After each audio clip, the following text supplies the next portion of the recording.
ভগবান শ্রীকৃষ্ণের মাসির ছেলে ছিলেন এক অধার্মিক, দম্ভী, অহংকারী রাজপুত্র শিশুপাল।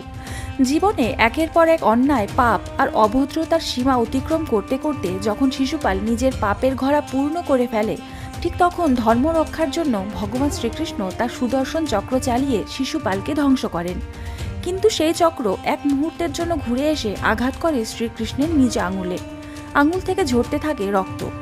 এই দৃশ্য দেখে দ্রৌপদীর মন কেঁপে ওঠে। একটুও দেরি না করে নিজের পরনে থাকা শাড়ির এক কোণা ছিঁড়ে সেই রক্তাক্ত আঙুল তিনি বেঁধে দেন। দ্রৌপদীর এই ভক্তি, ভালোবাসা এবং মমতার স্পর্শে মুগ্ধ হয়ে শ্রীকৃষ্ণ তাকে বলেন, ভগিনী, জীবনে যতবার তুমি বিপদে পড়বে, যেখানেই থাকবে, আমি তোমাকে রক্ষা করব। এই ঋণ আমি শোধ করব। সময় এগিয়ে যায়, পাণ্ডবদের জীবনে নেমে আসে অন্ধকার। দ্রুতক্রীড়ায় সর্বস্ব হারানোর পর সেই লজ্জাজনক সভা, যেখানে দ্রৌপদীর চিরহরণের ষড়যন্ত্র চলে। পুরো সভা তখন নির্বাক। ধর্ম, মানবতা ও সম্মান কেউ এগিয়ে আসে না। ঠিক সেই মুহূর্তে দুহাত তুলে কেঁদে ওঠেন দ্রৌপদী। হে মাধব, হে গোবিন্দ, হে শ্রীকৃষ্ণ, এটা কেউ কি উপেক্ষা করতে পারে? ভগবান শ্রীকৃষ্ণ তার সেই প্রিয় ভগিনীকে দেওয়া প্রতিশ্রুতি রাখতে অসীম বস্ত্র দান করেন।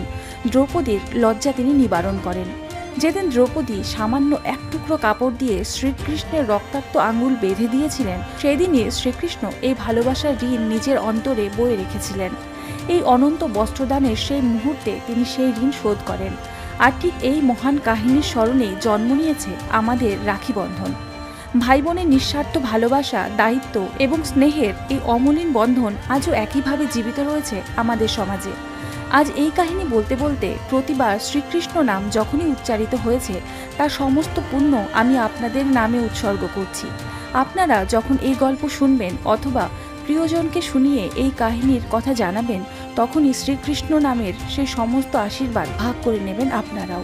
কমেন্টে লিখতে ভুলবেন না। জয় শ্রীকৃষ্ণ।